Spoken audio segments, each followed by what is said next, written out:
সে রাধা রানী বাঁশির সুরে পাগলিনী অষ্ট সখীর শিরোমণি অষ্ট সখীর শিরোমণি নব সাজে রে। তো কেমন আছেন আপনারা? আশা করছি ভালোই আছেন। আমি রিয়া, আমার চ্যানেল ইচ্ছা স্বাধীনে আপনাদের অনেক অনেক স্বাগত। আজকে আবারও একটা খুব সুন্দর ভিডিও নিয়ে চলে এসেছি আপনাদের কাছে। আমি আজকে এসেছি হবিপুর ইস্কন মন্দির।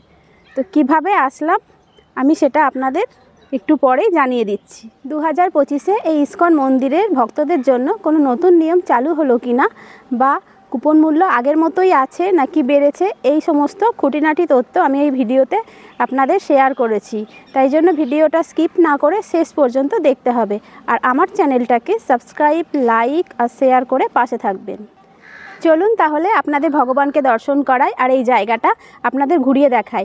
আর তার আগে কিভাবে এখানে আসতে হবে সেটা বলে দিই। তো আমি এখন রয়েছি নৈহাটি প্ল্যাটফর্মে। আমি নৈহাটি থেকে ট্রেনে উঠবো, শান্তিপুর লোকাল ধরে যাব হবিবপুরে।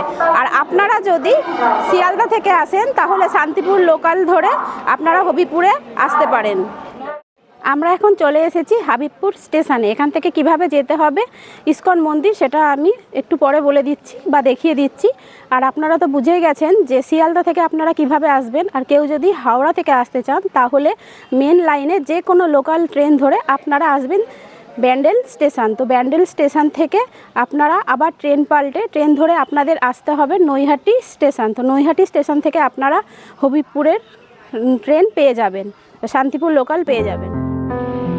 2 নম্বর প্ল্যাটফর্ম থেকে এই ওভারব্রিজ হয়ে আপনাদের 1 নম্বর প্ল্যাটফর্মে যেতে হবে।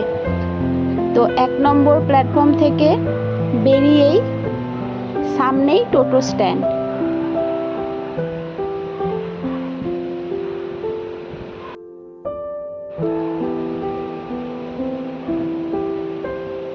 এই বাঁদিকেই টোটো স্ট্যান্ড। আর এই যে স্টেশন, আমরা এখন টোটোতে উঠে গেছি। টোটো ভাড়া 10 টাকা এক একজনকার। 5 থেকে 7 মিনিট লাগবে এই হবিবপুর ইস্কন আসতে। আর এই সোজা রাস্তাটি দেখছেন, এখান থেকে চলে গেলে পার্কিংয়ের ব্যবস্থা আছে। এখানে আপনারা 4 চাকা বা বাইক নিয়ে আসলে গাড়ি পার্ক করতে পারবেন। পার্কিংয়ের জায়গাটা আমি পরে দেখিয়ে দিচ্ছি। আর এই হচ্ছে হবিবপুর ইস্কন মন্দির। বহু চূড়া বিশিষ্ট এই মন্দিরটি এক কথায় অসাধারণ।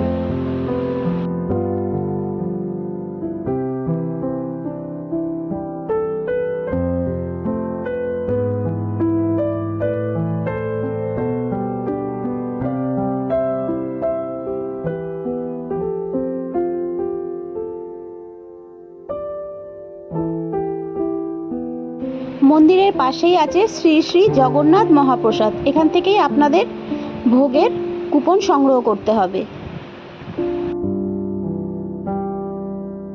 রাজভোগ প্রসাদ মূল্য 200 টাকা, মহাপ্রসাদ মূল্য 80 টাকা। 70 টাকা ছিল, সেখানে 80 টাকা।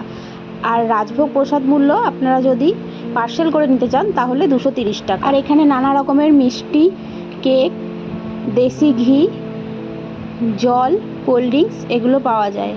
আপনারা এগুলো আলাদা করে কিনতে চাইলে কিনতে পারেন।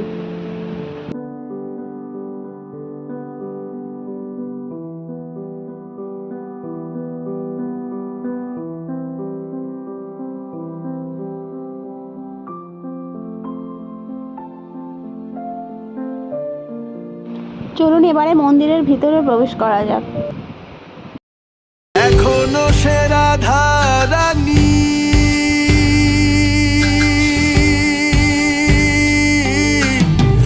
বাঁশির সুরে পাগলিনী এখনো সে রাধা রানী বাঁশির সুরে পাগলিনী অষ্ট সখীর শিরোমণি অষ্ট সখীর শিরোমণি নব সাজে রে। হরে কৃষ্ণ কৃষ্ণ কৃষ্ণ হরে হরে, হরে রাম রাম রাম হরে হরে। হরে কৃষ্ণ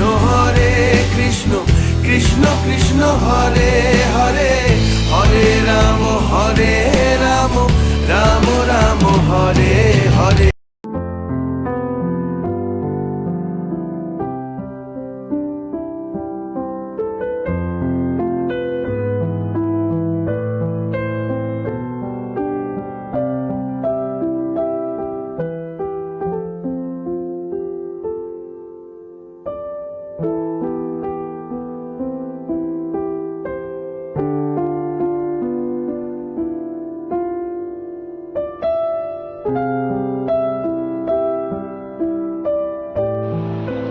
ইস্কন মন্দিরের ভেতরেই দুটো শপ রয়েছে। এখানে ভগবানের নানা রকমের সামগ্রী পাওয়া যায়। আপনারা এখান থেকে কিছু নিলে নিতে পারেন। যেমন ধরুন এরকম টি শার্ট রয়েছে, আর আছে শ্রীমদ্ ভগবদ গীতা, আর ভগবানের ছোট ছোট মূর্তি, নানা রকমের সুগন্ধি, এই সব রকম সমস্ত জিনিস আছে এখানে।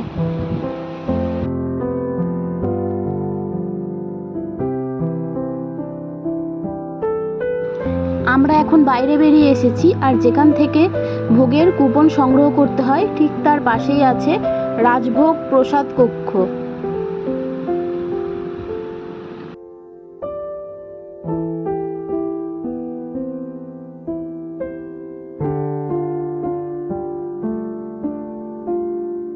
আর আপনার পরিবার এবং গৃহমঙ্গলের জন্য যদি হরিনাম কীর্তন, বাস্তুপূজা বা গৃহপ্রবেশ এরকম ধরনের কিছু করতে চান, তাহলে এই নাম্বারে আপনারা ফোন করতে পারেন।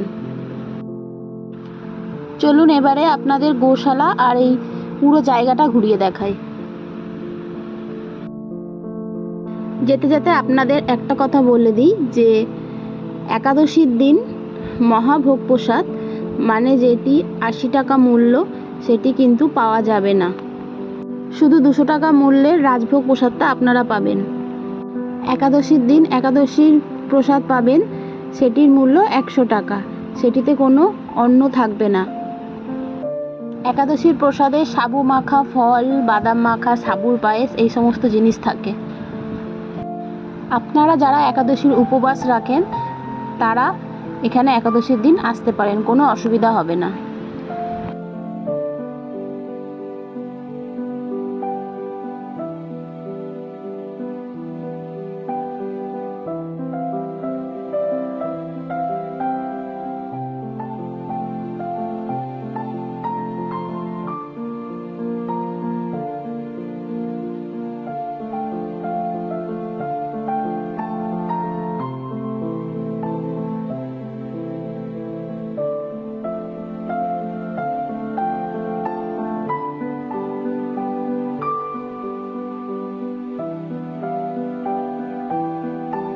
এই যে বিল্ডিংটা আপনারা দেখতে পাচ্ছেন, এখানে আপনারা যদি থাকতে চান তাহলে থাকতে পারেন।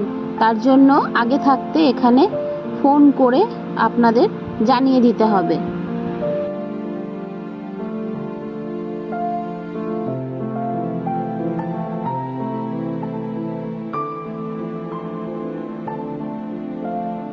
ডেসক্রিপশান বক্সে আমি রুম বুকিংয়ের ফোন নাম্বারটা দিয়ে দেব, আর একবার দেখিয়েও দিচ্ছি।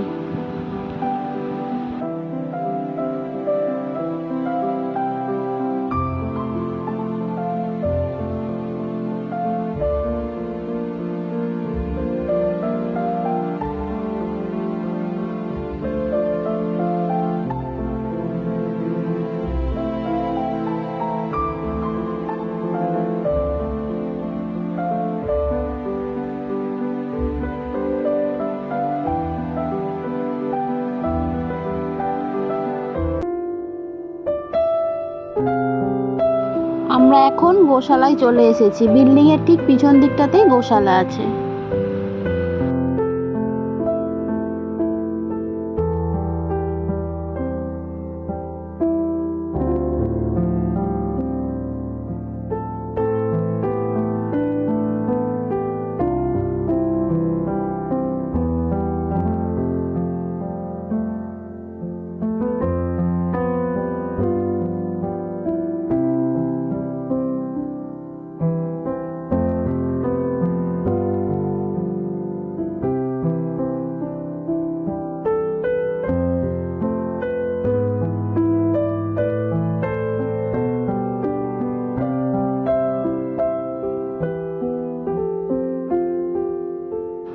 এই রাস্তার সাইড দিয়ে খুব সুন্দরভাবে বসার জায়গা করা আছে, আর এই ঝাউ গাছগুলো দেখুন অপূর্ব সুন্দর করে সাজানো।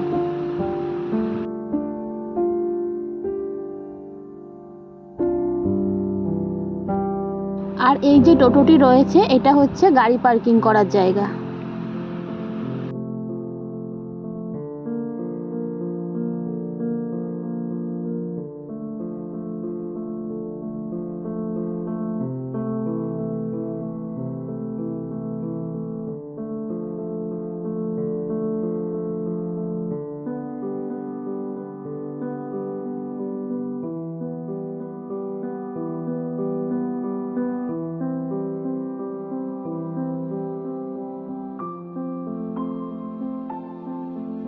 আর এটি হচ্ছে রন্ধনশালা, এখানে ভোগ প্রস্তুত করা হয়।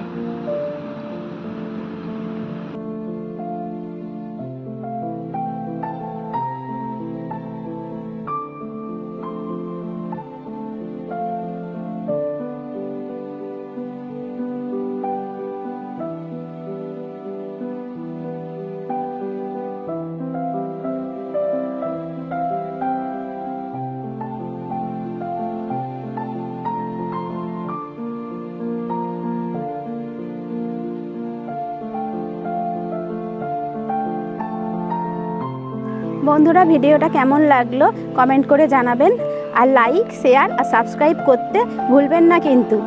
দেখা হচ্ছে পরের ভিডিওতে। সবাই ভালো থাকবেন, সুস্থ থাকবেন।